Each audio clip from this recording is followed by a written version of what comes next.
ঐতিহাসিক জায়গা, এটা আজকের জায়গা নয়, এবং তমলুকের একটা দীর্ঘ ইতিহাস আছে।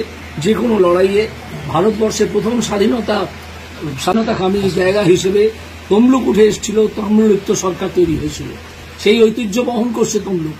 আমি বিশ্বাস করি তমলুক কখনোই, শুভেন্দুবাবু যা বলেছেন, দুর্নীতির পাশে দাঁড়াবে না, চাকরি চোরেদের পাশে দাঁড়াবে না, মহিলাদের উপর যা অত্যাচার করেছে তাদের উপর দাঁড়াবে না।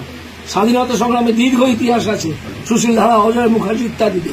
তার আগে থেকেও আছে। তাম্রলিপ্ত একটা আলাদা সভ্যতা ছিল। সেই জায়গায় দাঁড়িয়ে আমি আশা করি যে শুভেন্দুবাবু যা বলেছেন যে তমলুকের মানুষজন কি, তারা সবাই শিক্ষিত, সবাই বোঝেন ব্যাপারটা কি, তারা কিছুতেই এই দুর্নীতিকে সমর্থন করবেন না এবং তাদেরকে তাড়িয়ে দেবেন এখান থেকে। নাম ঘোষণার আগেও এসেছিলেন, নাম ঘোষণার পরেও এলেন, কেমন অনুভূতি? না, নাম ঘোষণার আগে এসেছিলাম সকলের সঙ্গে পরিচয় করার জন্য, নাম ঘোষণার পরে এসেছি। এখন দায়িত্বটা খানিকটা বেড়েছে। আমাদের সঙ্গে সবাই আছেন, আমার সঙ্গে আমাকে আপনারাও আছেন। আপনারা সবাই আমাকে গাইড করে নিয়ে চলবেন এবং আমার ইচ্ছে প্রতিটা গ্রামে পৌঁছানোর আমি চেষ্টা করব, যতদূর সম্ভব পৌঁছানো যায় সেই ব্যবস্থা পার্টির তরফ থেকে করা হচ্ছে। তমলুক লোকসভার মধ্যে নন্দীগ্রাম, এই নন্দীগ্রাম থেকে কত ভোটে? নন্দীগ্রাম তার ইতিহাস তৈরি করে দিয়েছে। একটু অপেক্ষা করুন, দেখুন না নন্দীগ্রাম কি করে।